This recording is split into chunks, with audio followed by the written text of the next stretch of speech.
Kwento ng isang simpleng estudyante bago makamit ang papel na pinakaaasam. Ito ang mga salitang galing sa puso ko na gusto kong sabihin. Ito ang mga bagay na pinagdaanan kong hirap na hindi alam ng karamihan.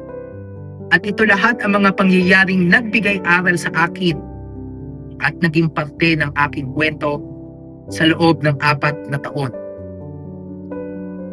Napakaraming determinasyon, sakripisyo, sipag, hirap, iyak, dugo at pawis na ibinuhos, hindi lang ako kundi ng aking mga magulang, aking mga mahal sa buhay, na ibinigay ang lahat ng kanilang makakaya para lang makarating rito sa pagkakataong ito at makamit ang papel na pinaka-aasam.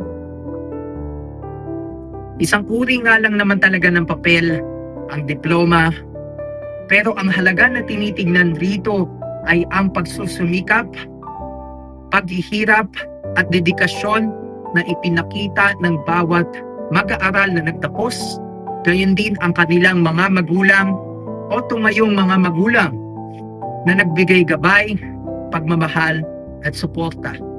Ang eskwelahan ay tinuturuan tayo kung papaano matuto, papaano malaman ang tama at mali, at papaano mabibigyan ng tamang pundasyon sa buhay ang bawat mag-aaral. At totoo din namang hindi natatapos sa 4 na kwadrado ng silid-aralan ang edukasyon, kundi sa bawat magaganda at hindi magagandang karanasan mo ang magpapalakas sa iyo upang mas maging matalino at mas maging matatag pa sa hamon ng buhay. Naalala ko nung ako ay bago pa lamang graduate ng senior high school, isinulat ko na sa aking digital notes na isa ako sa gagawa ng pangalan sa RTU sa larangan ng financial management. Isinaisip at isinapuso ko na ito, hindi lang para sa akin kundi ang aking tunay na intensyon at layunin ay magbigay ng serbisyo, inspirasyon at pagbabago sa buhay ng mga estudyante sa pamamagitan ng mga mabubuting gawa, impluwensya, gamit rin ng ating mga plataporma, kaalaman, kakayahan na ipinapakita natin na kung nagawa natin sa murang edad ay makakaya rin ito ng kapwa ko estudyante. Ngunit talagang hindi rin naging madali para sa akin at sa aking pamilya ang aming mga pinagdaanan sa pagsimula ko ng aking kolehiyo at bago pa man ako matapos ng aking pag-aaral. Naranasan kong mahirapan bilang isang estudyante, trader, student servant, content creator, market educator, social influencer, at mga iba ko pang ginagampanan sa buhay na pagsabayin ang tuloy-tuloy na pag-aaral at pagtatrabaho, ang diploma at ang diskarte, na naniniwala ako na kailangan parehas ay meron ka nito para ikaw ay magtagumpay, makabigay ng kontribusyon, at ito rin ang kayamanan na hindi mananakaw sa iyo. Mahirap din ang aking pinagdaanan sa pagtatrabaho dahil mahirap pala maging working student kahit na freelance at nasa bahay lang. Pagod, hirap at sakripisyo sa aking buong senior high school at college life para lamang matugunan ang sariling suporta sa pag-aaral. Sa ginagawa kong personal na trabaho, dito ko natutunan ang tamang pakikipag-usap at pakikisama sa tao dahil ibang-iba ang ugali ng mga kliyente. Minsan, hindi kayo magkakasundo dahil sa pagkakaiba-iba ng paniniwala at direksyon sa buhay, at patuloy na naman tayong natututo sa aking mga karanasan kung paano re-resolbahin ang mga pagsubok na patuloy na dumarating. Sa eskwelahan, ganoon din. Minsan may mga estudyante na sadyang may galit o inggit at may iba lang na pagkakakilala, paniniwala at persepsyon tungkol sa akin. Ngunit iniintindi lang natin ito at kailangan pa ding manaig ang pakikipagkapwa-tao at respeto sa isa't isa. Sa klase naman, dahil nga rin sa aking pagiging working student noon, May mga pagkakataon din na hindi na ako nakakapagpasa ng mga activities at ng mga iba pang gawain sa takdang oras, at pagkukulang din sa mga ilang grupo na kahit pa bilang isang leader ay nagkukulang pa rin tayo. Pero ang masasabi ko na talagang sigurado ako ay ginawa pa rin natin lahat ng ating mga makakaya upang maipasa ang mga subjects, matuto sa mga professors, at ma-guide ko ang aking mga kagrupo sa tama at tumulong sa mga kapwa ko estudyante. Tayo din ay naging isang estudyante leader, hindi lang upang maging boses ng mga kapwa ko estudyante, kundi para maghatid ng mga totoong solusyon sa mga suliranin, tamang paggabay at ng buong pusong pagseserbisyo sa mga estudyante ng institusyon. Mahirap din pala dahil kasama rito ang gastos sa personal na pera, pagod na hindi lang sa pisikal kundi sa isip, at mga kritisismo ng bawat estudyante, samantalang ginawa naman natin ang lahat na makakaya upang makapaglingkod ng may katwiran at makatulong ng totoo sa bawat estudyante. Sa 4 na taon, bukod sa bukal na pusong paglilingkod at pagtulong, marami rin tayo mga hinarap na mga hamon, kritisismo, mga hindi magagandang bagay at mga salita patungkol sa atin. Pero alam kong hindi ako ganoon. Dahil mas kilala ako ng sarili ko, mas kilala ako ng mga kaibigan ko, at mas kilala ako ng pamilya ko. Sa mga ganong pagkakataon, pinakikinggan ko kung ano ang mga mas makakabuti at sinasantabi naman ang mga walang saysay na bagay at salita at ang mga paratang na walang katotohanan patungkol sa akin. Bagamat hindi ako perpekto sa aking pang-araw-araw na pamumuhay at aminadong marami pa rin ang kailangang baguhin sa akin, nagpatuloy pa rin ako sa pagpapaayos at pagpapabuti ng sarili at itinuloy ang mga mabubuting gawa na alam kong tama at alam kong makakatulong at makakabuti sa mga estudyanteng nagtiwala at niniwala sa akin. Ang pinakamahalagang bagay para sa akin sa 4 na taon ko sa institusyon, hindi yung mga academic awards, honors, or achievements. Kung meron man ay talaga maraming salamat. Pero ang mas mahalaga sa akin ay ang impact, inspiration, and hope na naibahagi natin sa bawat estudyante. May na-contribute ka ba? May value ka ba na naibigay? May naging impact ka ba sa buhay ng iba? Ayan ang lagi kong tanong sa sarili ko. Para sa akin, ang pinakamarakal kong bagay na nagawa nung ako ay nasa institusyon ay ang pagbibigay ng mga uniforms, shoes, books, at financial support sa mga estudyante ng RTU. Na ang mga ipinapamigay natin ay galing sa aking personal na pera na gusto din nating itulong at ayaw ko talagang ipagdamot sa mga nangangailangan. Bagamat hindi ako mayaman at hindi ako lumaki sa pamilyang mayaman, ay gusto ko talaga magkaroon ng impact sa buhay ng iba at makabigay ng value sa kanila.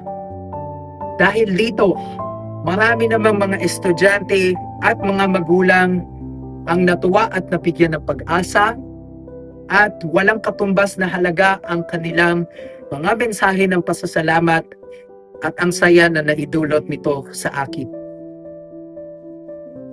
Bagamat wala akong nakuhang Latin honors, dahil hati talaga ang oras, atensyon at preparasyon ko sa maraming mahalagang bagay na nasa aking balikat, kasabay ng pagtatrabaho, ang pag-aaral, masayang-masaya pa rin ako sa aking lahat ng karanasan at natutunan ko sa buhay at ang aking mga nakamit upang maging patotoo at maging inspirasyon sa bawat estudyante na naniwala, nagtiwala sa ating kakayahan na mamuno at magbigay ng serbisyo sa mga kapwa ko estudyante ng RTU. Inirepresenta din natin ang ating institusyon sa mga local and international forums at tayo ay nagbigay ng pahalaga at karangalan sa Rizal Technological University at Financial Management Department. Sa loob ng 4 na taon, ang iniisip ko bukod sa papaano ako mas magiging mahusay pa na mag-aaral ng institusyon ay ang makabigay talaga ng kontribusyon sa aming departamento. Noong may mga pagkakataong may representa ko ang Pasig Campus at ang aming departamento, ay hindi ako nagdalawang isip na sumali, mag-participate at mag-volunteer. Dahil ang gusto ko tumatak sa lahat ng tao ay from Financial Management Department yan. Galing sa RTU yan. Tatak Rizaliano at RTUista yan. Ayan talaga ang gusto kong pagmarka lalo na sa labas ng paaralan para mas makilala pa ang institusyon sa mataas na kalidad ng edukasyon, mahusay na suporta at magandang oportunidad na ibinibigay nito sa kanilang mga mag-aaral. Masaya at fulfilled ako dahil sa kahit maikling panahon ko sa institusyon ay kanila tayo nabigyan ng mga oportunidad para matapos ang ating mga misyon na sa tingin ko ay nararapat nating gawin. At ito naman po ang ilan sa ating mga nagawang kontribusyon, inspirasyon, at mga pahalaga sa loob at labas ng paaralan sa nakalipas na 4 na taon. Vice President for External Affairs, J. Finex RT Pasig 2022 to 2023. Co-Head for Public Relations Committee, J. Finex RT Pasig 2022 to 2023. Partner, J. Finex RT Pasig Bid-Duty Investment Club, Young Trader Summit 2023. Guest host, RTU Financial Management Department, Webinars 2023. RTU Representative, GXPC Youth Talk 2023. Hosted by Go Study China, the youngest in the team. RTU Representative, Managerial Ethics and Corporate Social Responsibility at Asia University, Taiwan. Virtual Student Exchange Program 2023. First runner-up, Mr. RTU Pasig 2023. RTU Pasig Escort Representative, RTU University Week 2023. RTU Representative, Hybrid Mobility 2024, hosted by P2A International. Best Grade in Thesis /PSIM, Plat 1, 2025. At ang muka sa likod ni The Estudyante Trader. Nabuo ko ang kataong ito noong 2020, a personal brand that represents being both a student and a trader.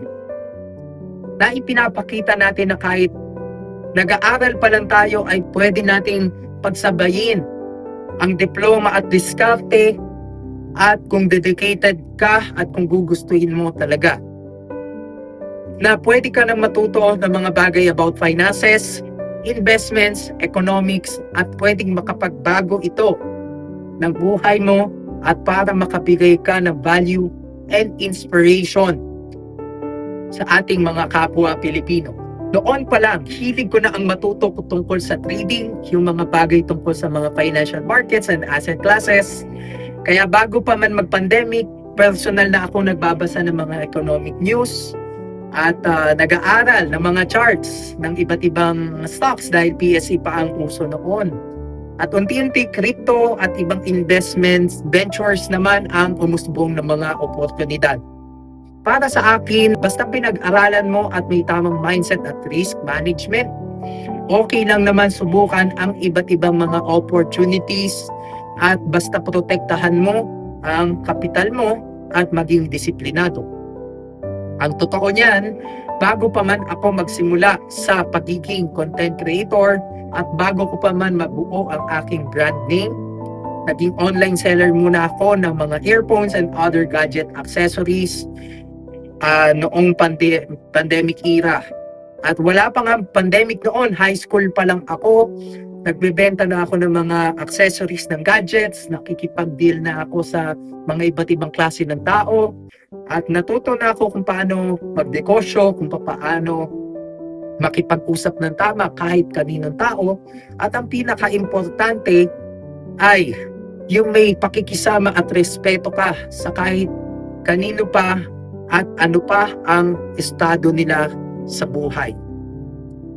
Noong nagsimula na ako sa pagtuklas ng mundo ng finance noong pandemic din, at kasabay nito ang iba ko pang pinagkakakitaan, isa na ako sa pinakabatang uma-attend ng mga webinars at seminars, at hindi sila makapaniwala sa mura kong edad ay tila gustong-gusto ko nang matuto tungkol sa mga bagay na ito. Wala pang pandemic, dinadayo ko ang mga venue ng mga forums upang matuto at magamit ng tama sa aking sarili. Ang pinaka natutunan ko sa mga bagay na ginagawa ko ay ang patuloy na makinig sa mga tao at matuto sa kanilang mga makakabubuting payo. Tayo din ay dumaan sa mga local and global trainings, at mayroon na din tayong mga certifications and licenses from different finance educational institutions and regulatory bodies. Tayo din ay nag-invest ng ating resources, time, effort upang makapag-aral ng tuloy-tuloy kahit pa sa labas ng paaralan. At ipinasa din natin ang mga mahirap na exams para tayo ay maging qualified and certified sa pagbibigay ng kaalaman sa ating mga kababayan pagdating sa field ng financial management. Sa ngayon, patuloy tayo nagpapatotoo at humahayo sa mga eskwelahan at mga iba pang institusyon para magbigay ng kaalaman, inspirasyon sa mga kapwa ko kabataan.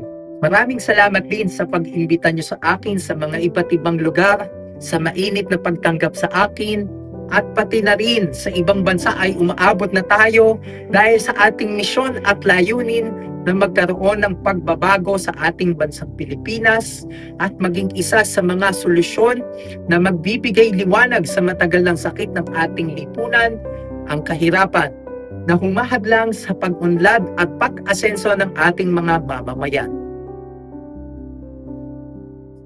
At ito naman po ang ating mga profesional na mga karangalan, kaganapan, at mga iba pang nagawang kontribusyon sa larangan.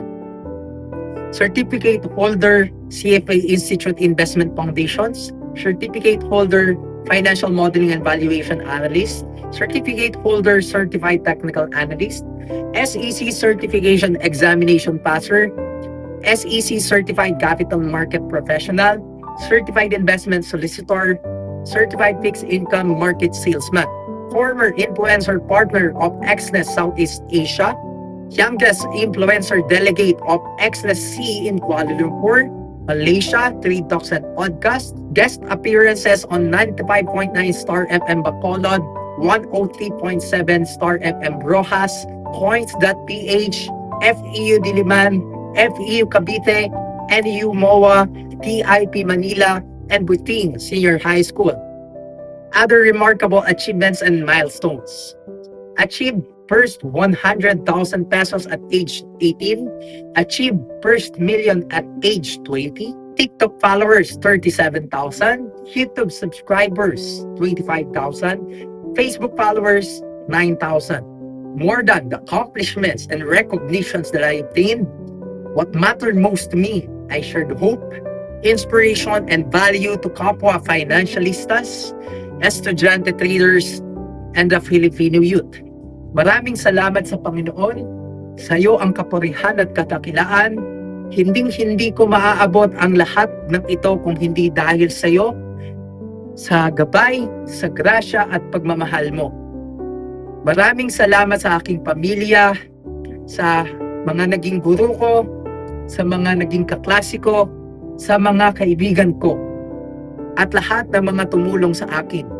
Sobrang grateful ako sa inyo at sa mga natutunan ko na babaunin ko hanggang sa pagtanda. Sa wakas, nakamit ko na rin ang aking bachelor's degree, major in finance.